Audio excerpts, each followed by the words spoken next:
नमस्कार, मैं श्यामगिरी। आप देख रहे हैं टीएफडी इंडिया न्यूज 24। टीएफडी इंडिया न्यूज 24 में आप सभी दर्शकों का स्वागत है। महाराष्ट्र एनडीए में बवाल, अजीत पवार के साथ हुआ साजिश, महाराष्ट्र में बीजेपी सरकार गिर जाएगी। एक बड़ी अहम मुद्दे पर हम लोग इस वक्त चर्चा करेंगे, जो किसी ने सोचा नहीं था कि महाराष्ट्र की राजनीति में अचानक इस तरह के हरकंप मचने लगेंगे। लेकिन अब बड़ी महत्वपूर्ण बिंदु यह है कि जो हालात इस वक्त बने हुए हैं महाराष्ट्र के अंदर, और अजीत पवार का जो विमान क्रैश हुआ वह साजिश थी या दुर्भाग्यपूर्ण वह एक घटना था। क्योंकि अब इसलिए भी कि बहुत सारी सच्चाइयां सामने आ रही हैं, क्योंकि जो पायलट ड्यूटी में नहीं था उसे विमान उड़ाने का आदेश देना, और जो ड्यूटी में था वह नहीं आना।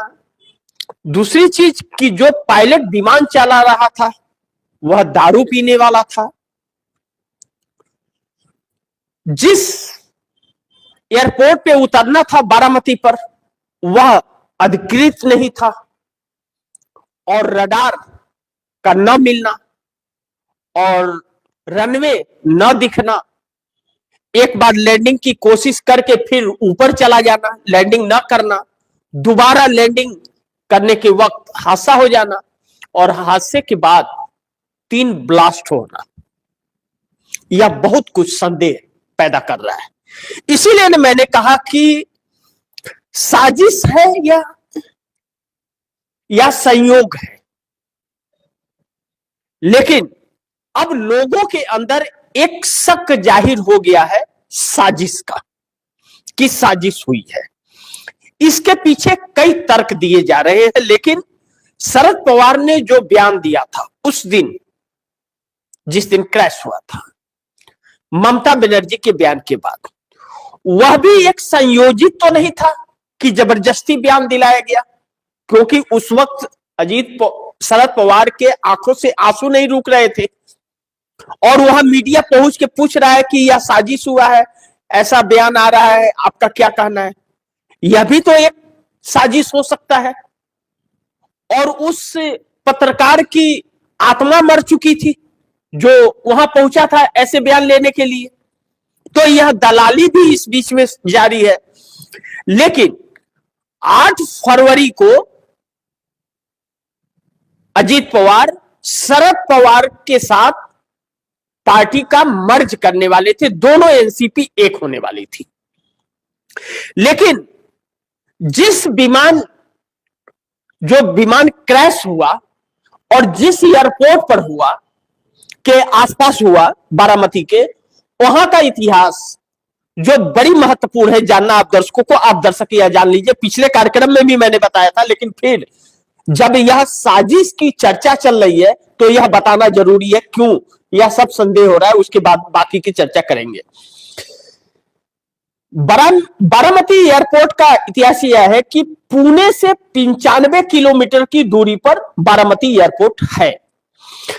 90 के दशक में 1990 के दशक में यह एयरपोर्ट बनाई गई थी, हवाई पट्टी बनी है। यहां बारामती एयरपोर्ट लिमिटेड BAL करती है मैनेज, इसे BAL कंपनी है, वही इसको मैनेज करती है। परिसर के अंदर, इस एयरपोर्ट के अंदर 2 केबिन है और 1 कमरा है। 2 केबिन और 1 कमरा। एयरपोर्ट कितना बड़ा है आप समझ सकते हैं। लेकिन यह एयरपोर्ट 450 एकड़ में है। 450 एकड़ के अंदर सिर्फ 2 केबिन है और 1 कमरा है।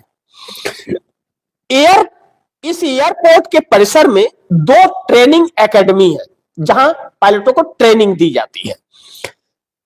छात्र और इंस्ट्रक्टर के हवाले एटीसी है। अनकंट्रोल्ड एरोड्रोम की कैटेगरी में है ये एयरपोर्ट, बिना लाइसेंस वाले एयरपोर्ट में से एक है। अब यह आप दर्शकों को 1 2 3 4 5 6 7 8 9 यह 9 पॉइंट्स मैंने आप दर्शकों को बताए। अब आप दर्शक ध्यान से समझिएगा। पहली चीज की तब आप खुद ही डिसाइड कीजिएगा साजिश है या क्या है। पहली चीज यह कि अनकंट्रोल एरोड्रोम की कैटेगरी में वह एयरपोर्ट है और बिना लाइसेंस का यह एयरपोर्ट है। बिना लाइसेंस वाले जितने एयरपोर्ट है उसमें से यह एक बारामती का है। अब अगर इस एयरपोर्ट का रजिस्ट्रेशन है नहीं और इस एयरपोर्ट का इतिहास सही नहीं है, इसके वर्क सही नहीं है, यह एक शक के दायरे में आते हैं, तो फिर अगर वीआईपी महाराष्ट्र का डिप्टी सीएम आ रहा था तो पूरे अलर्ट में क्यों नहीं एयरपोर्ट अथॉरिटी था? क्योंकि मुंबई से या चार्टर्ड प्लेन बारामती के लिए आने से पहले यहां पर जानकारी दी गई होगी। लेकिन हम मुंबई से चर्चा करें जहां से यह विमान उड़ा, तो जब मुंबई से यह विमान टेकअप लिया तो जो पायलट था वह जो पायलट विमान को लेके आना था वह पायलट नहीं था।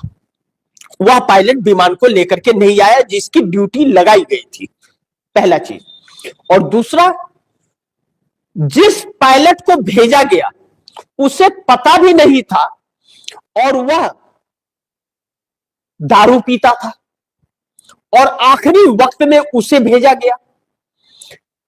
ऐसे में उस पायलट को क्यों भेजा गया और जो पायलट आने वाला था उसको क्यों नहीं भेजा गया?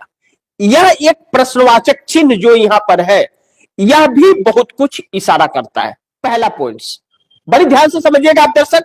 अगर ना समझ आए तो लाइव समाप्त होने के बाद इस कार्यक्रम को फिर से एक बार रिमाइंड करके जरूर देखिएगा। अब दूसरे पॉइंट्स पे इसके आते हैं। दूसरा पॉइंट्स कि जब बारामती एयरपोर्ट के पास यह विमान पहुंचा तो उस वक्त जब लैंडिंग की कोशिश इस चार्टर्ड विमान ने की तो सिग्नल नहीं मिला और पायलट को रनवे नहीं दिखाई दे रहा था। तो फिर पायलट ने उसे ऊपर लेकर के चला गया। अब फिर ऊपर जाकर के विमान फिर नीचे आया, लेकिन संपर्क नहीं हो पा रहा था, तो विमान नीचे क्यों आया? और दूसरी चीज, विमान जिस एंगल में गिरा वह एंगल भी शक के दायरे में आ रहा था। दूसरी चीज, जब यह विमान गिरा वहां के चश्मदीदों का यह कहना है कि उस वक्त अजीत पवार बचाए जा सकते थे, लेकिन अचानक 3 धमाके उसमें होते हैं और फिर नामुमकिन हो जाता है हर चीज। वह धमाके कैसे थे? अभी तक दुर्भाग्य यह है कि केंद्र की सरकार या महाराष्ट्र की सरकार ने इसके जांच के आदेश नहीं दिए हैं। इस देश की विपक्षी पार्टियां जांच की मांग कर रही हैं, क्योंकि एक वीआईपी था या एक नॉर्मल व्यक्ति हो, अपनी जिंदगी गंवाई है, वह अपने परिवार को छोड़ करके चला गया हमेशा के लिए। इसका गुनहगार कौन? और इतनी बड़ी चूक हुई तो क्या यह एक हादसा मान ले या इसे एक साजिश माने? क्योंकि स्टार्टिंग से लेकर और एंड तक इसमें कहीं ना कहीं साजिश की बू आ रही है। तो वह साजिशकर्ता कौन है? यह एक बहुत बड़ा प्रश्नवाचक चिन्ह बन करके यहां पर खड़ा हो गया है, जिस सवाल का जवाब इस देश को चाहिए और यह सरकार मुंह छिपाती फिर रही है। दूसरा पहलू इसका बड़ी ध्यान से आप दर्शक समझिएगा, क्योंकि बारामती को ही नहीं महाराष्ट्र को रुला कर चले गए, और इसमें सबसे बड़ा एंगल जो आ रहा है कि महाराष्ट्र की सरकार वह बहुमत की सरकार नहीं है।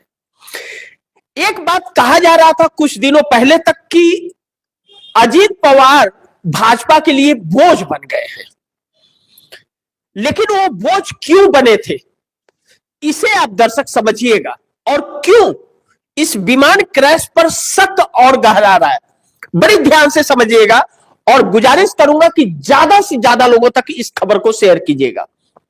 ध्यान से समझिएगा।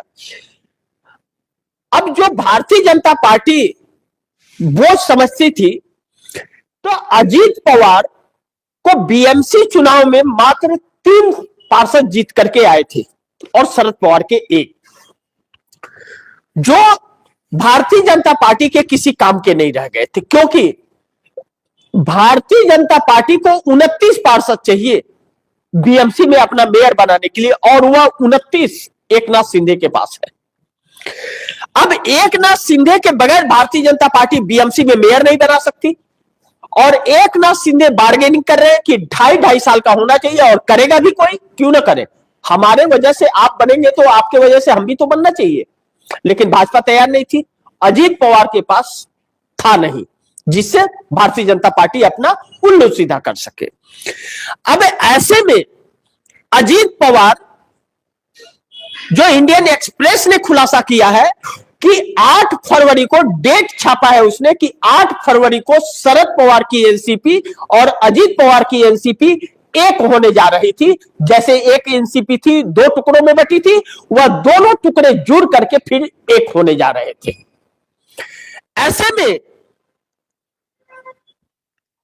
ऐसे में परिस्थितियां जो बन रही थी, वह अजीत दा के पास 41 विधायक थे, और जब अब अजीत पवार नहीं रहे तो 40 है, उनका सीट खाली हो जाएगा, तो 41 विधायक थे, और अजीत दा के सीट से भारतीय जनता पार्टी नहीं जीत सकती किसी भी कीमत पे। उनके परिवार से कोई भी खड़ा हो जाएगा तो जीत जाएगा, यानी कि 41 की 41 उनके पास रहेगी।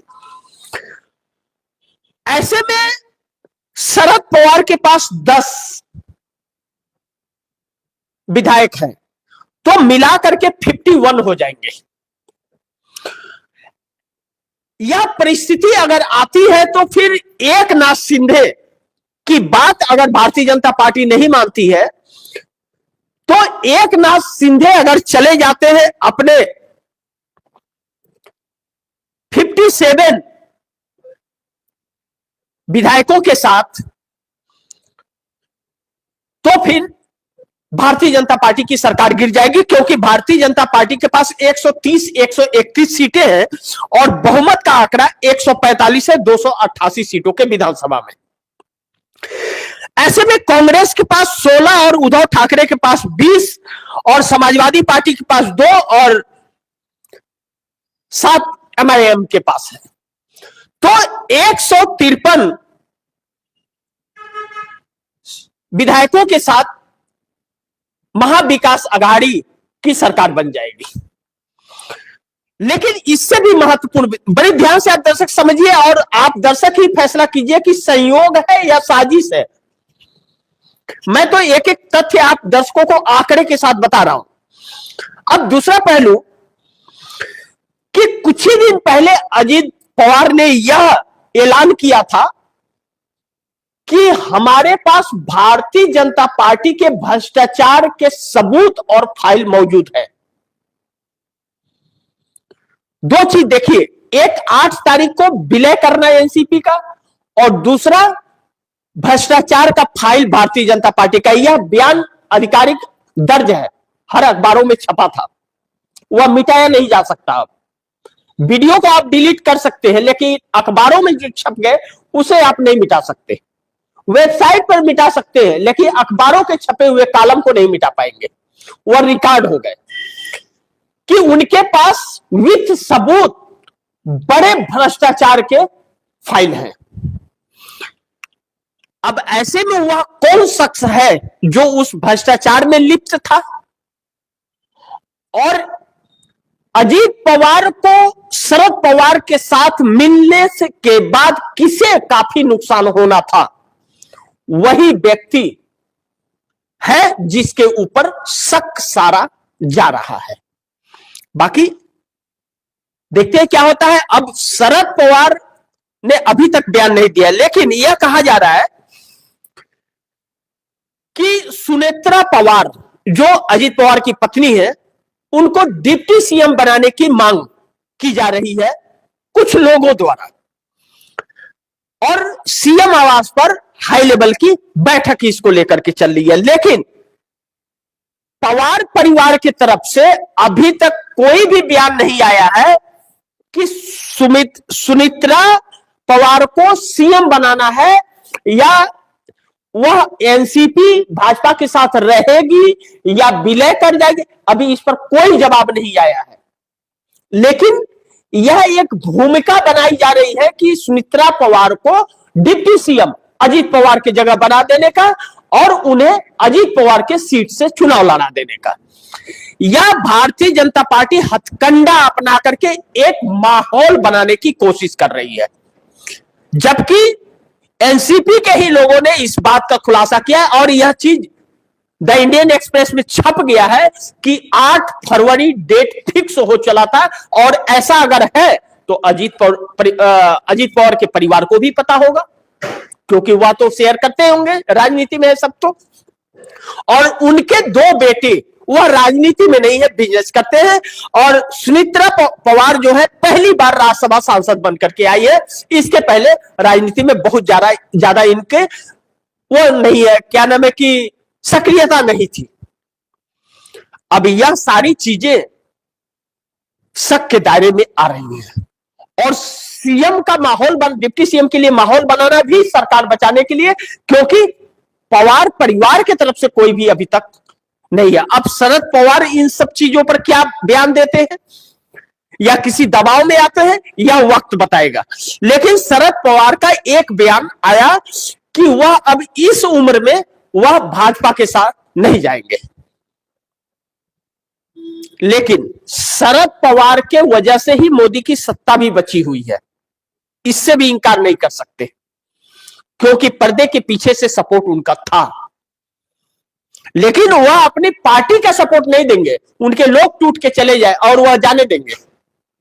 लेकिन अब मैं नहीं जानता कि ऐसा वह करेंगे या नहीं करेंगे, लेकिन आज मोदी की सरकार अगर बरकरार है तो इसमें कहीं ना कहीं शरद पवार का भी हाथ है, जो अडानी के बहुत नजदीक है और अडानी की ही चल रही इस समय मौजूदा सरकार है।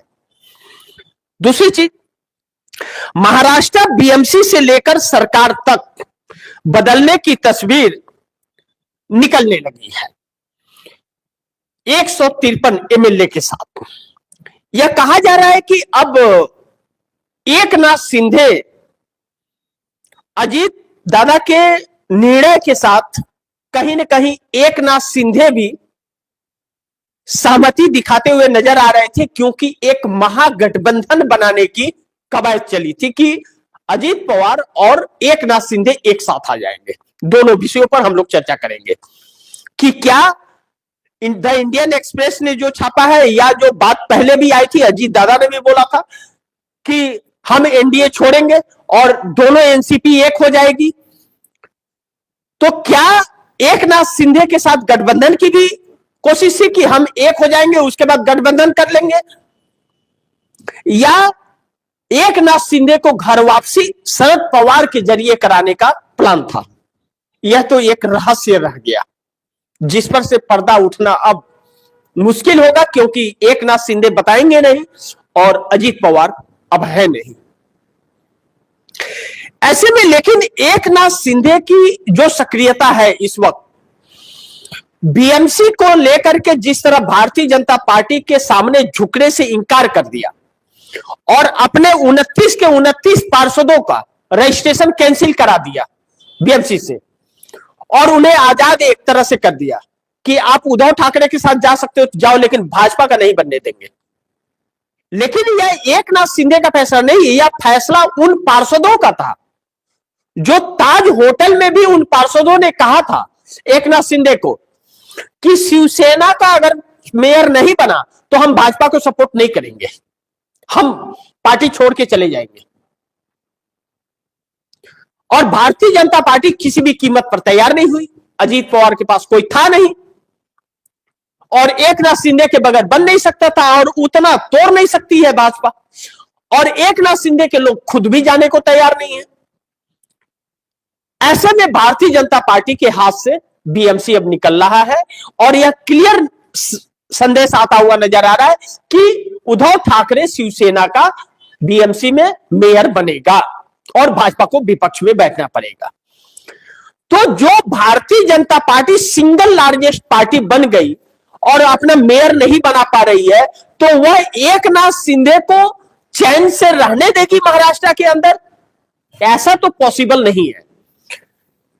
इसका मतलब कि महाराष्ट्र की सरकार भी अब संकट में है, क्योंकि इसलिए भी कहा जा रहा है कि संकट में है और सरकार गिर जाएगी, क्योंकि जब एकनाथ शिंदे बीएमसी चुनाव के पहले जो टकराव भारतीय जनता पार्टी से चल रहा था, अब बीएमसी मेयर पद के बाद उससे भी बढ़ के चलेगा, क्योंकि एक खुंदस भारतीय जनता पार्टी में आ गई कि हम सिंगल लार्जेस्ट पार्टी बनने के बाद भी बीएमसी पहली बार हाथ आ रहा था और हाथ से फिसल गया एकनाथ शिंदे की वजह से, तो इनको खत्म करेंगे।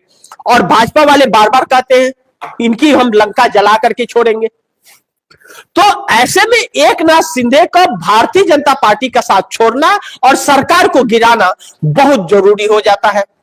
ऐसे में एकनाथ शिंदे बगैर गए हुए उद्धव ठाकरे के साथ यह सरकार नहीं बन सकता, और उद्धव ठाकरे के साथ चले गए तो सीएम बन जाएंगे। लेकिन अजीत पवार की पार्टी विलय होती है या नहीं होती है, यहां पर सारा पेच फंसेगा। इसका जो भी परिवार के तरफ से, पवार परिवार की तरफ से बयान आएगा मैं बताऊंगा, लेकिन वह समीकरण बता दूं आप दर्शकों को जिसके वजह से यह सारी चीज कयास लगाए जा रहे हैं कि महाराष्ट्र में बीजेपी की सरकार गिर जाएगी। अजीत पवार के पास 41, अजीत पवार के एनसीपी के पास, और एकनाथ शिंदे शिवसेना के पास 57, कांग्रेस के पास 16 विधायक और उद्धव ठाकरे के पास 20 विधायक, अजीत पवार शरद पवार के पास 10 विधायक और 2 समाजवादी पार्टी के 7 एआईएम के। अब यह चीजें जो है 153 होती है। अब 153 होती है और 145 बहुमत का आंकड़ा है, यानी कि बहुमत से ऊपर है, आराम से सरकार बन जाएगी। लेकिन भारतीय जनता पार्टी के पास मात्र 131 है और भारतीय जनता पार्टी को बनाने के लिए 14 कम पड़ेंगे विधायक। अब 14 विधायक एक बार टूट के तो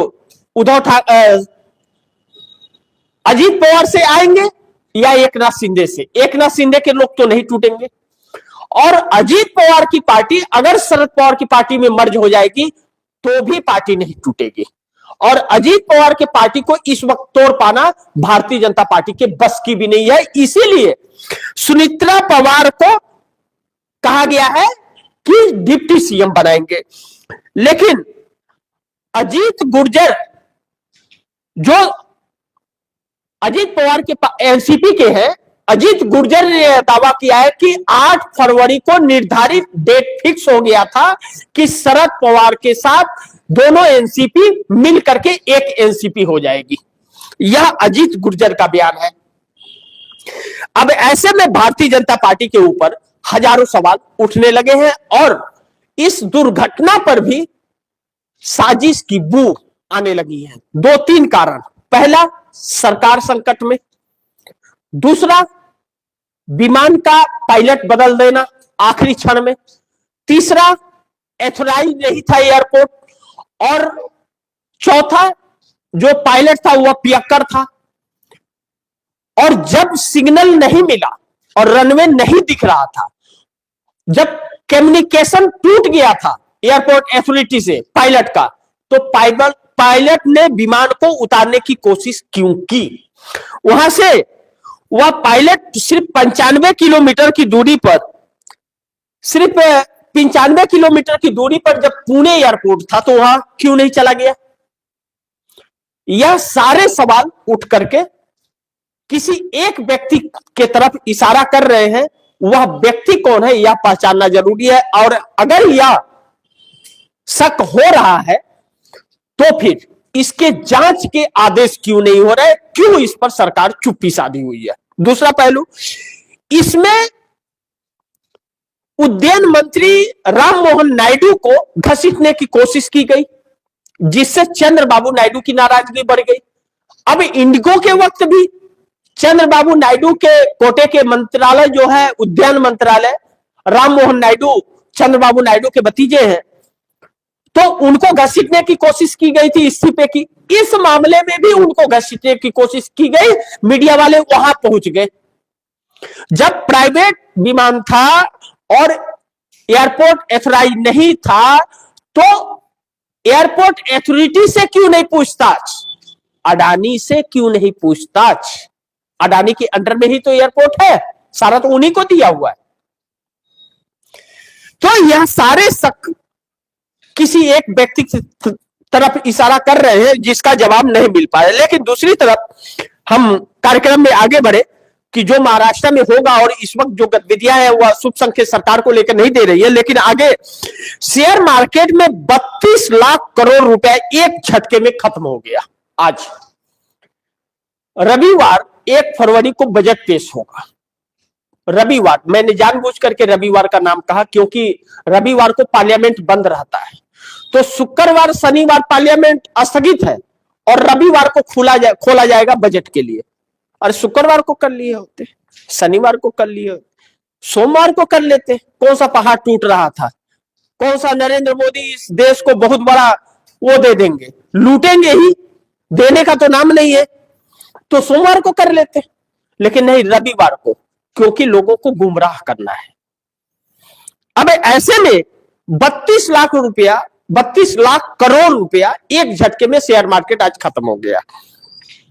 इससे याद आता है कि 4 जून 2024 को जिस दिन रिजल्ट आया था, भारतीय जनता पार्टी ने कहा था कि 400 450 के पार का नारा दिया था और शेयर मार्केट में पैसे लगाने के लिए प्रधानमंत्री और गृह मंत्री लोगों को कह रहे थे। 30 लाख करोड़ रुपए डूब गया था।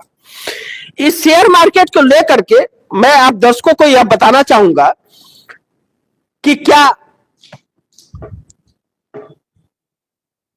एक दिन में 10% की गिरावट माइक्रोसॉफ्ट शेयर ने बीते 2020 के बाद सबसे बड़ी गिरावट बीते कारोबारी दिन गुरुवार को देखी और कंपनी का स्टॉक 10% तक फिसल गया। ये इन 5 सालों में सबसे बड़ी एक दिन की गिरावट है। इस वजह से एक झटके में आईटी कंपनी का मार्केट वैल्यू में 357 अरब डॉलर की भारी कमी आई और इसके चलते माइक्रोसॉफ्ट मार्केट कैप कारोबार के अंत तक गिरते हुए 3.22 ट्रिलियन डॉलर पर पहुंच गया। ये आईटी शेयर अपने पिछले बंद के मुकाबले गिरावट लेकर रेड जोन में 439.99 डॉलर पर ओपन हुआ था और फिर फिसलते हुए 421.02 डॉलर के लो लेवल पर आ गया। अब यह आईटी सेक्टर की बात मैं अपने कार्यक्रमों में अक्सर आप दर्शकों को बताते रहता हूं वक्त वक्त पर, इसलिए कि आईटी सेक्टर से लोगों की नौकरियां जा रही है। अभी हाल ही के दिनों में कुछ 1 वीक बैक जाए अगर तो टाटा कंपनी ने 30,000 लोगों को काम से निकाल दिया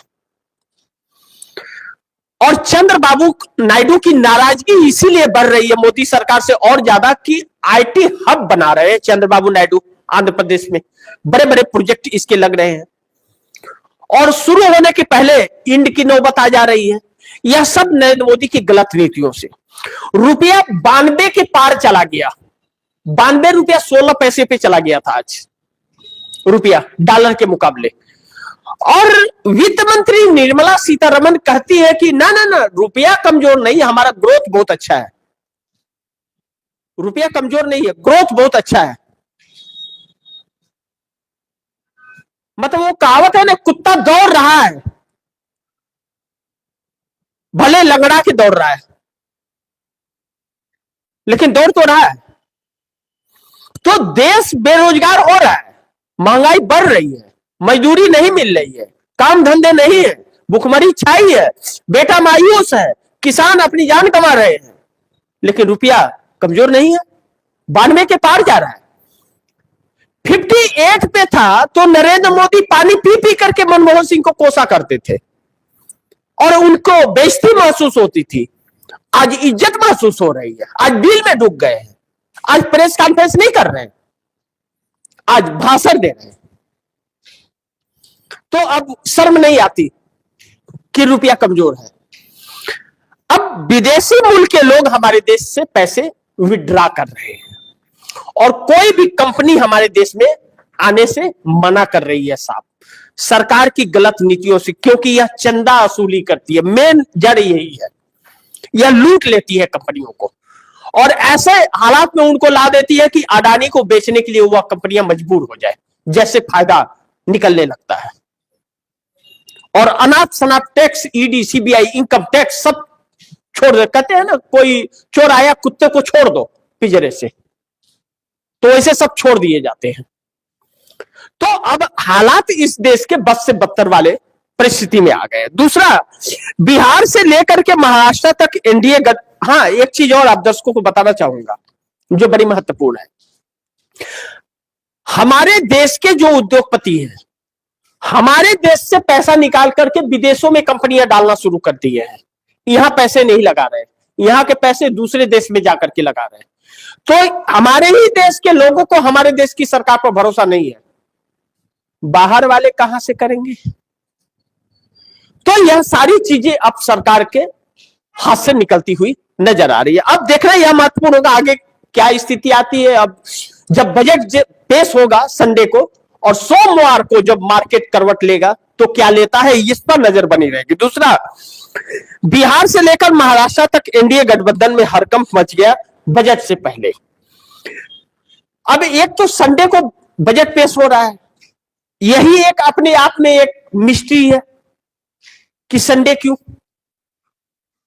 तो जब इस सरकार को पाखंड करना होता है तो एक कंफ्यूजन पैदा कर देती है। तो संडे बुला लिया, संडे छुट्टी का दिन, आ जाइए भैया आप लोग, लेकिन बाकी दिन स्थगित रहेगा। तो एक नया परिभाषा इस सरकार की है पाखंड का। अब दूसरी चीज, बजट को लेकर के बिहार भी इंतजार कर रहा है और बजट को लेकर के आंध्र प्रदेश भी इंतजार कर रहा है। आंध्र प्रदेश को 1,50,000 करोड़ रुपया मोदी सरकार से चाहिए और बिहार में नीतीश कुमार बड़े बड़े प्रोजेक्ट का ऐलान कर रहे हैं कि कंपनियां यहां बैठेगी।